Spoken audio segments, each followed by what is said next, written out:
news for King because Hugh is not necessarily the weakest member of the team, but he feels like the most limited one. So if he's branching out more, that's excellent news for King. And it's such an important pick and champion to be able to have in your pool, especially when Yasuo is so potent as a flex pick for your team. Because obviously, I mean, it's super obvious the synergy that those champions have. Obviously, the knockup being able to empower Yasuo's ultimate.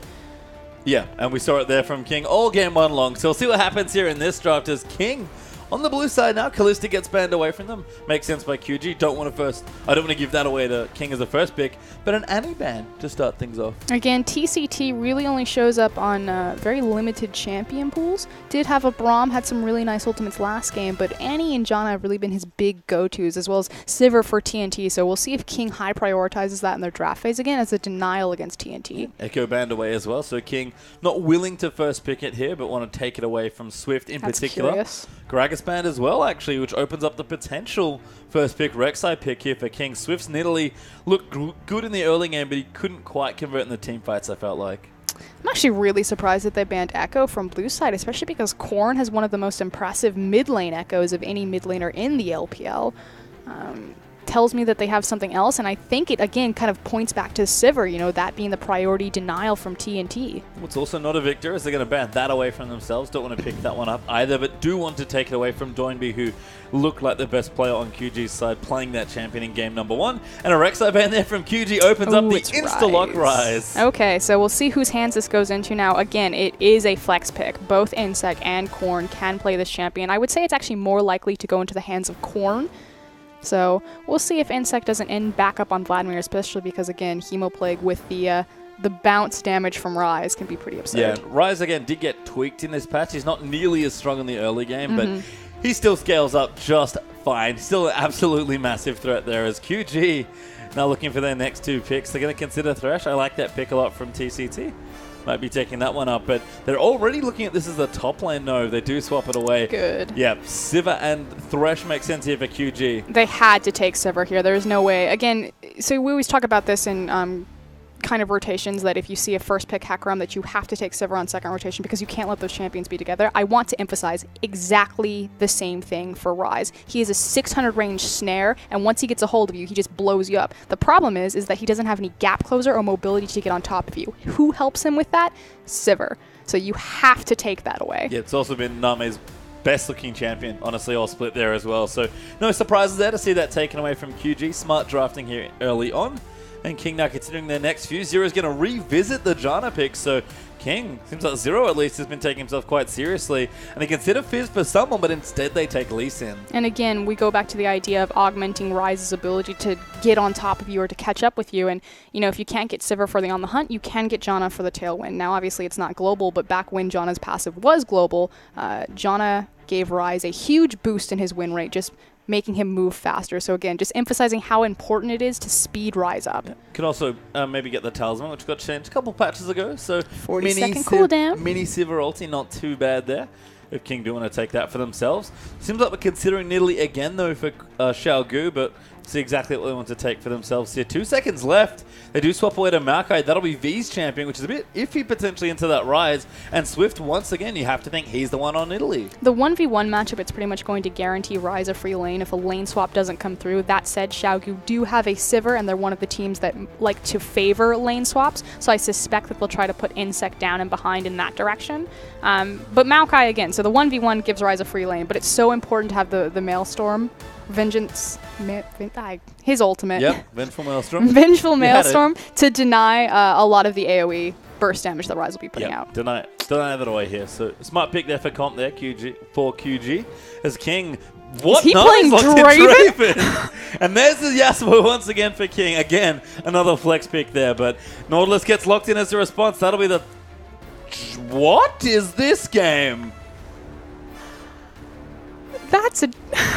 First of all, Name's playing Draven. I've never seen Name play Draven. He's probably played it, undoubtedly, but I've never... Like in solo queue? I'll have to check the stats on it. I haven't seen Name play Draven. Yep, I haven't seen Name play Draven. That's a mid lane Nautilus. Yep, by the way, Doinby hanging out with a mid lane Nautilus. Didn't swap that one with Swift. Still hasn't swapped it. That's what We've seen Nautilus in the top lane. We've seen it in the jungle. They call him Titan. Clearlove debuted Jungle Nautilus. Yep. I've yet to see him in the mid lane. Curious if he's going to go for the same build. Now in the top lane, he does double Doran's rings, and it's all about the Riptide damage. Still about the Riptide damage here, I can promise you. Let's go through these matchups. This will be fun. Insect on Rise versus V on the Maokai. So Insect was the one to get the Rise. It wasn't Korn. I'm trying to remember if it was Xiaogu that did AP Maokai in LSPL. Do you remember that game? Yes, but I don't remember who it was. I believe it was Xiaogu, but I'll have to double check. There's Name's Draven, if we didn't have any enough surprises here in this game. Versus Sivir, that is a good matchup, so I do like that part of it. And Zero back on Janna versus TCT's Thresh. The only calm place on the Rift is the supports. I'm super excited for this mid lane. I don't know what's happening, but I'm excited to find out. You know what? Let's just find out. We're about to get in the Rift for game number 2.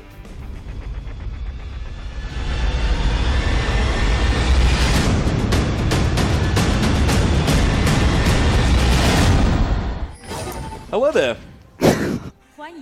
Welcome back to the LPL. Apparently nothing has changed. We took a week off and this is what happens. Second game of QG versus King. We're into only our third set of the weekend. Please click on Nautilus. Yeah, this is what it took. Okay. Doinby with the insta-lock mid Nautilus, by the way. TCT had it ready to go. He's got himself a Doran's ring there in the mid lane. Korn back with his Doran's shield, Yasuo. And I guess Doinby fancies the counter pick. I'm looking at his runes, so he only has 15 AP with the Doran's ring. Did take the Biscuit, so maybe some interesting masteries right there. I'm really curious to see if he decided to go 21-0-9 or if he went 0-21-9, something like that. And how this is going to align with the top lane Nautilus that we're used to seeing in the LPL versus the mid lane Nautilus. Again, you are correct. It should be about empowering that Riptide. You do ridiculous amounts of damage, especially if you get all 3 procs off. Now, normally in top lane Nautilus, it's about itemizing early into the double Doran's rings and then going for your tanky stats.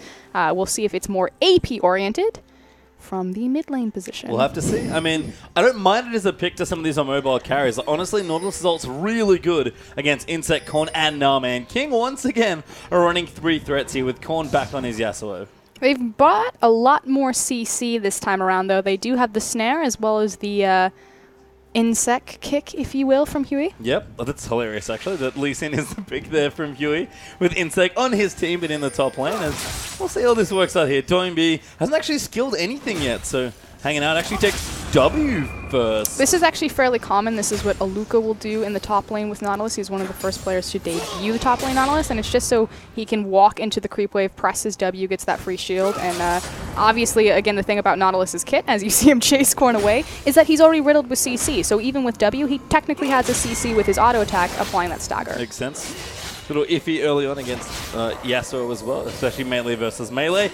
As this is, for me, the really surprising part about this particular matchup. Draven. Yeah, Draven. And we've seen Draven into Sivir. This was Crystal's famous counter pick in Split 1, and he absolutely wrecked Sivir players with it. But Name playing Draven, this is really old school Name. Not Draven as a pick, but being a lane bully and really trying to bury a lane. You're absolutely right. So the thing about Name is he used to be known as Devil when he played for Positive Energy and won his LPL title, and he was a very aggressive AD carry player. So people always like to think of Uzi and Name as kind of polar opposite in terms of, you know, position-based AD carry versus in-your-face, flash-onto you AD carry. The thing about Name is over the course of his career, he's shown both styles, but likewise so has Uzi recently. Yeah, it's been good to see both those players still playing and mixing it up a bit as Doinby gets an awesome trade there in the mid lane. That wind wall was not fast enough to stop the dredge line as Swift is trying to steal the blue buff, but Huey's there, going to make sure he gets that one. Nautilus is just so oppressive in a lane phase, especially if he's able to connect that dredge line with you and hit you with 3 procs to the Riptide. This is cute. Yeah, Huey does not feel safe. He's actually got his blue buff warded. Yeah, double buff Nidalee is pretty brutal. And Swift is going to force him off here, but he's actually looking for a gank on a Korn. Doinby going to try and line it up again. 5 seconds, the dredge line's back. Huey looking for a counter gank, and on the bottom lane, Name is just working the bottom lane. Oh, Huey goes in. Tornado lands. He's forced to flash over Huey because Swift is coming down as well. Jumps onto him. That should be first blood. Windwall's really good to buy some more time, but Swift does get the kill. The teleports down. Insect. Flash Nan takes out Doinby. A little bit delayed right there. Swift thought that the red buff would tick down and take the first blood for him. Didn't think that he'd have to spare the other auto attack, but Fantastic teleport to tie that one up 1-for-1. But again, Swift taking the gold into the jungle. Smart as well that V didn't have his teleport, so Insect knew he could come in safely and at least force the trade. But Swift gets another first blood as Insect's fighting V. Swift's up here as well. That spear connects and you're dead, Insect. Who's going to get the kill? It's V this time. Swift trying to take it, though. That was pretty cheeky as opposed to letting his top laner tie that one up. Now, it's also really important. Never mind, he doesn't have the wave push in. I was going to say, not only did he tie up the kill 1-for-1, but he was going to deny all of the CS into the tower there, although he does have a sizable lane built up. Yeah, looking good here. V31 to 18 CS as Insect returns. Okay, there he goes. With just a Sightstone. Now this is incredibly punishing because, again, not only did he kill his top laner, but he misses that entire wave, and Insect just burned his teleport into the mid lane, so bad news bears. Yeah, bad news indeed here. Throws the last sapling in, puts it into the wave, and Huey just has to go up there and collect whatever he can from it. Nami and Zero as well. Definitely winning down early on in the bottom side of the map, being really annoying, trying to slow stack this wave and then just force TNT away off it. He's already, as the wave hits the tower, about 20 CS behind. That said, TNT was in a very similar situation last game on Vayne. Obviously on Sivir it's typically different because you just farm the creep waves. Oh, nice TCT flash! Double flay, but that might be the kill. The grab's on there as well. TCT's low. He wants the kill, but he can't quite force it. Nami, though, still fighting TNT, and King hold their ground. A beautiful double flay from TCT to pull them into tower aggro. Unfortunately, miscommunication from Zero and Nami. They weren't able to juggle the tower aggro correctly. You saw Zero step forward looking for the auto attack, but he thought Nami had aggro and immediately had to flash backwards out of it. So TCT gets that with his life, is now healing up with pots, but very, very close call. Yeah, the only flash left in the only summoner, left in the bottom lane is TNT's flash as well. This Korn has been forced back early. He went back at 13 minutes and got a static shiv in the last game, but been forced back already and had to go into the quick Avarice Blade. Versus double cloth armor there for Doinby, who can build some AP items still if he wants. Swift in the top side once more onto Insect, and rises a sitting duck at this point. He does some damage, but the kill is going to go over to V once again. Ganking a Maokai lane is super easy when you're Lee Sin or Nidalee because the Twisted Advance gives you a free skill shot. Very potent, obviously, with either of those two champions because you can follow up with your execute ability. Yep, and your skill shots do all the damage. So it's pretty nice in there in the top half. It's really easy to hit a non-mobile target. Yep. Can't move from the Twisted Advances. Swift, that's 2 ganks in a row now. Back 3, honestly, if you include the mid lane one, who's been successful. 3-1 up here as Con and Doinby going to have a scuffle here in the mid lane, but they'll back off. For now, as Nord looks pretty tanky at this point. Between his shield and his 2 cloth armors, this is pretty much untouchable. You can't do anything to Nautilus, he's just going to free farm. So the idea is what will Doinby bring to his team come these big 5v5s? Because last game, you know, Doinby had a fantastic performance on his Victor, but Xiaogu just couldn't organize themselves correctly when they had a gold lead into a true 5v5 against King. This time around, he's on a champion that has so much utility to empower his team, but will it connect? Well, I guess we'll find out soon as QG go back, do their first few shots, and they're up 1,000 gold already. Blue buff does go to Doinby. Curious that they're actually giving it to the Nautilus. Yeah, again, Doinby quite tanky right now, but that might just be a laning decision. Super keen to see where his build goes, but right now, at least for King as far as their success goes in this game, it's all in the bottom lane here. Nami and Zero are going to try real hard to carry this game. Stacking a lot of adoration currently. I feel like Draven's passive is supposed to empower you or incentivize you to look for kills, because obviously you want to get those stacks, as we see Korn and Speaking of, here comes Lee Sin and Yasuo. We're not a bad ganking combo. They're going to push the wave in. Time to respond, though, actually, from QG. So King are a little late on this dive, and looks like they are going to pull out. Spot Doinby here instead. The big thing is because they don't know that where Swift is. He's top lane, but like you said, they don't know that. Instead, they'll look for the gank onto Doinby. Just needs the Q to land. Kick will be enough, though. Depth charge out. The kick goes through. Stops it with the ulti there as Korn comes in for the last breath. And Ignite is down, but it's not enough to get the kill. Oh! Misses the last skill shot, but Nami gets the snipe. And that's huge because that is a Draven that's been stacking for 73 CS. And what I was just about to say is that Draven's kit is supposed to tell you to go ham and to go hard, but a lot of what will happen... Korn's dead. Swift with a nice gank there. TCT pulls him out just in time as he barely lives against the caster creeps. But a lot of time what will happen is Draven will just passively farm until the big dragon fight and then just clip that adoration stack in the initial 5v5 and make major bank. So nice to see Name actually getting involved with some aggressive play as opposed to just sitting this one out. We've seen his Jinx ult be on point there as far as global pressure goes, so nice use of the Draven ult there, but just casually firing up one more wave as he's gone back. TNT's got a BF soul, that's not too bad. Brawler's glove in there as well for Looking the for quick that Avarice blade. Yeah. But Name back with a 20 CS lead and 3,000 gold. There's a BF sword. There's a Vampiric Scepter. And there will soon be a Bloodthirster. Boots, dagger, yep, Bloodthirster Oh my first. god, he's rich. He's really, I mean, makes sense, right? Like you said, stacking up the adoration and cashing in the gold. Name's first check is cashed, and he is flush with items right now. And speaking of builds, let's take a look at Doinby right now. You got the Ninja Tabby and the completed Glacial Shroud. He has one mission. Shut down Colin's Yasuo. Apparently was not a fan of it in the last game. This is effectively top lane Nautilus in that mid lane, save for the biscuits. Yep. I mean, it's not the craziest thing. Nautilus is actually a reasonably good laner. And like you said, he brings a lot from support with all his CC. He says but reasonably. He's an absurd laner. Yeah. He's got crazy control of the creep wave with his Riptide, and as well as controlling the minion wave, he then gets to punch you in the face 3 times. Actually, blue buff, though, getting fought over here as Insect going to throw some CC out. Korn, Windwall's a little late. Kick out, though, actually, just to disengage Doinby. Depth charge is down. It's going to land onto Korn. Swift's going to dive in for the kill. Insect supercharge takes the next one there, and Insect just going to keep rolling out damage here, but Doinby doing enough. The CC train is massive, and they're just going to dive in. Huey's going to die as well. Doinby will go in for the trade, but Zero couldn't make it in time. Likewise, TNT and TCT rotating up to take this blue buff. We'll see if they then rotate into the mid lane to try to shove that one out. Yep. I mean, ceding the lane to Name, but TNT had already lost this lane against the Draven, so blue buff will go to Xiaogu. Name will get himself a tower. The gold's actually going to equalize as a result, as Doinby has 3 more cloth armors. That's 4. Yeah, it's 4. 4 total. So 2 of those are going to be a Warden's mount because he's building Frozen Heart. The classic One's for fun. 4 shirt build. Yeah, he has, if you include like all the cloth armors in his recipes, he has 5 total in his inventory. 1 for the Shroud, 1 for the Ninja Tabby, and just 3 hanging out. And in a second, he really doesn't like Korn. in a second, I'm sure we're going to see how much armor he's got sitting on him with all of those shirts. A lot. 157. At 11 minutes in the game. It's not bad.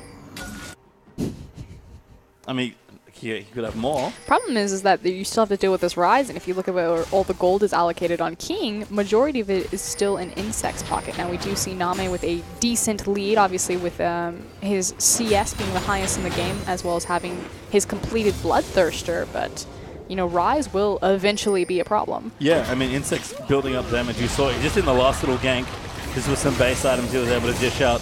Pretty good damage with that passive proccing as Xiaogu move in to clear out a ward. Korn does have his static shift, so he's sort of good to go. It's the first phase of his build, I guess, if you want to think about it that way. But QG are onto the dragon. They're going to look to take it away. Huey is set up behind the pit, does have a weaker smite than Swift. That said, Lee Sin does have the execute ability in conjunction with his smite as King move on top of this. Fairly even, I guess. There is a teleport does come down. Insect gets locked up. TCT's going to get ulted in. Zero will actually get the kill for that, but the CC's pretty good. Nice reset there as Insect's already into the mix doing damage. Korn trying to find some knockups, does get some in there, and Swift dives in, but it's too far and they can't get kills. V diving in, takes out Lee Sin, but a 2-for-1 team fight win for King. King positioned perfectly, had their front line completely zoning Xiaogu off, and Name was effectively untouched with that fight. He walked in there with that amount of mana and health. And a Bloodthirster.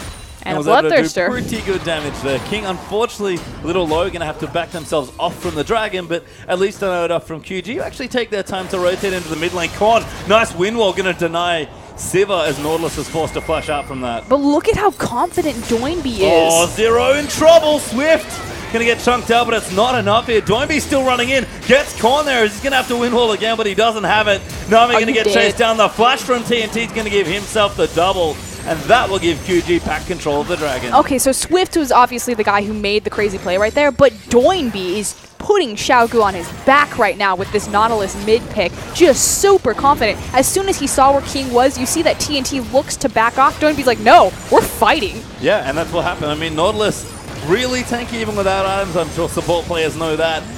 Immense amount of CC with a casual 14-minute Frozen Heart. Xiaogu get the dragon.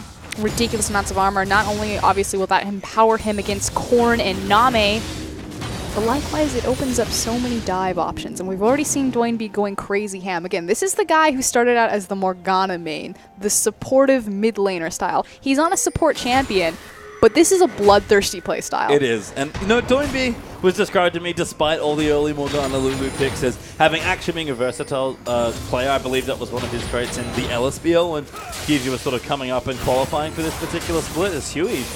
You're not thinking about it. Look at that. I dare you. I want you. Please. Come on, Yasuo. Let's see what happens. Spoiler alert, nothing. And he's already seen how dangerous it is to dive Nautilus. In the initial dive where Huey gave up first blood, the only reason why he went down there is because diving Nautilus, you eat that staggering blow from the auto attack, and you take an extra turret shot. Yeah, or 2, or 7. 12. There's Con. Oh, good win wall. Gets that one just in time there to stop the Dread Climb. That's down for 22 seconds. Yeah, Con is just relegated to farming this wave out. His turret's actually taking damage now as well. Can't get the last CS because Doinby. Oh, you think the tower will save you? How cute. I just have a 5-lane range targetable ultimate that knocks everything up, and there's no way to escape it. Well, King going to try and defend this tower, but like you mentioned, I'm a big fan of Nautilus. Tricky against the Nautilus, to say the least. Clear out the way for now, but not sure that tower's going to hold on much longer here. The question is, Xiaogu have a ticking timer on their damage. So we've already seen Doinby, making plays in the early game, but that's fairly easy when people don't have their resistances up, they don't have their levels, and Nautilus's damage can still compare. Late game, a Frozen Heart Ninja Tabi Nautilus isn't going to be doing much for you. Likewise, you have a low damage AD carry, respectively compared to Draven and Sivir, and then a Maokai top lane. If this game goes to 30, 40, 50 minutes, Xiaogu don't have a lot of options in terms of actually killing people. I mean, you can kill them by just CCing them and outliving them. We've seen that from EDG a couple of times, but you're right. That's a hard ask here as the tower is going to fall down. TNT gets himself the tower. 3,000 gold up now for Xiaogu. And Name and his relatively rich Draven struggling to outpace the Nautilus.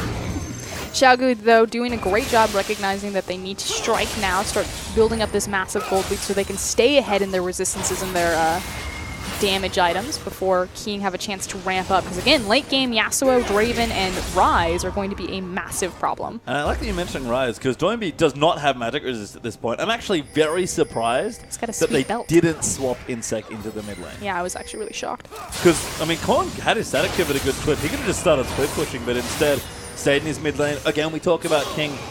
The depth, as far as the team goes strategically, might be one of the things they're lacking at this point as a team. And I feel like, given that they don't lane swap very much, they're comfortable in standard lanes, but could struggle to adapt to someone like Doinby, who is a very versatile player. I definitely think that's a very fair speculation to make of King. They haven't shown a lot of competitive styles or strategies. But they've shown strong team fighting, at least in Game 1, and they've got a good team fighting comp this time. They made the Game 1 comp work, which looked a little crazy, and they do have to battle through quite a lot of CC as Name does not want anything to do with this.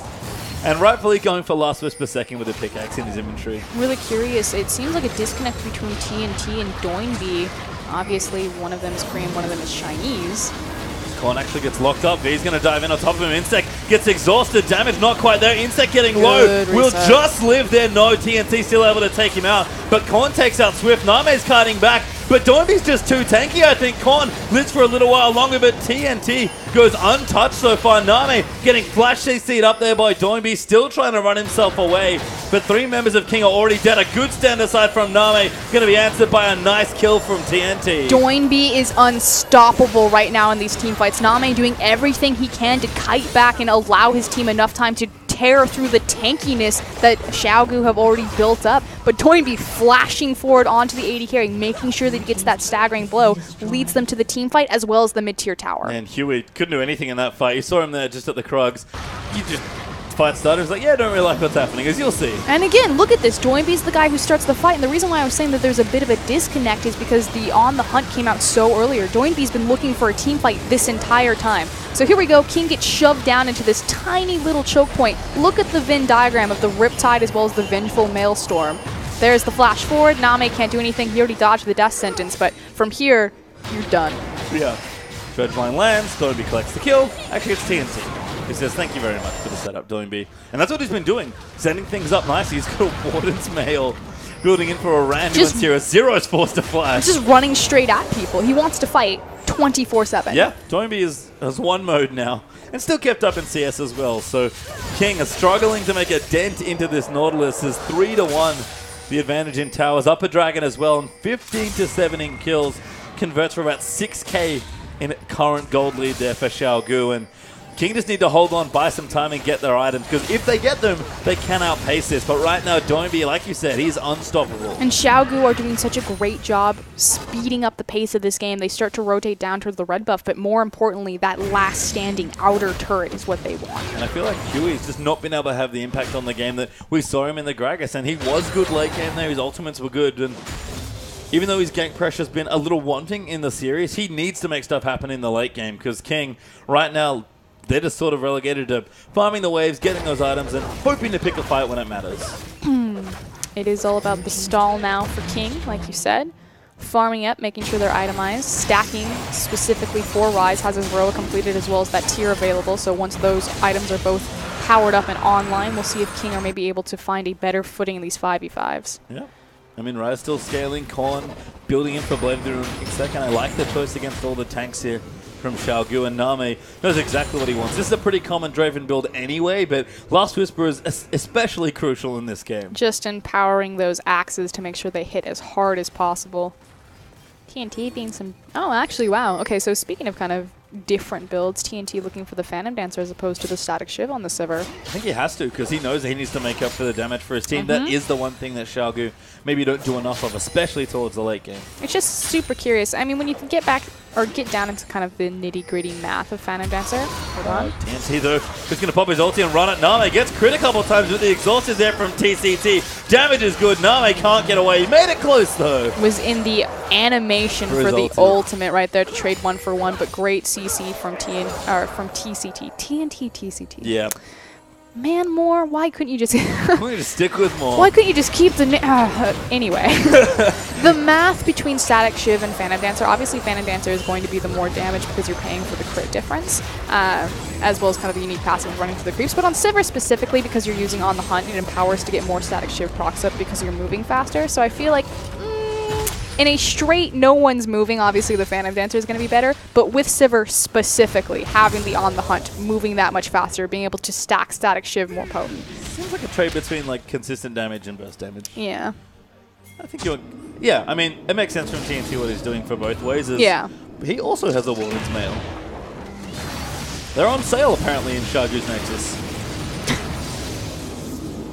They have 3 of them already. I used to do this on Sivir back. Do you remember that build where people would take Warmogs and it gave you health on the amount of farm that you had? And then you build Atmas? Yeah, yep. Frozen Atmogs. Yes. And then you would have Banshee Veil on Sivir, and you would just farm for 45 minutes, and then you'd have Banshee Veil as well as Spell Shield, and you were just unkillable.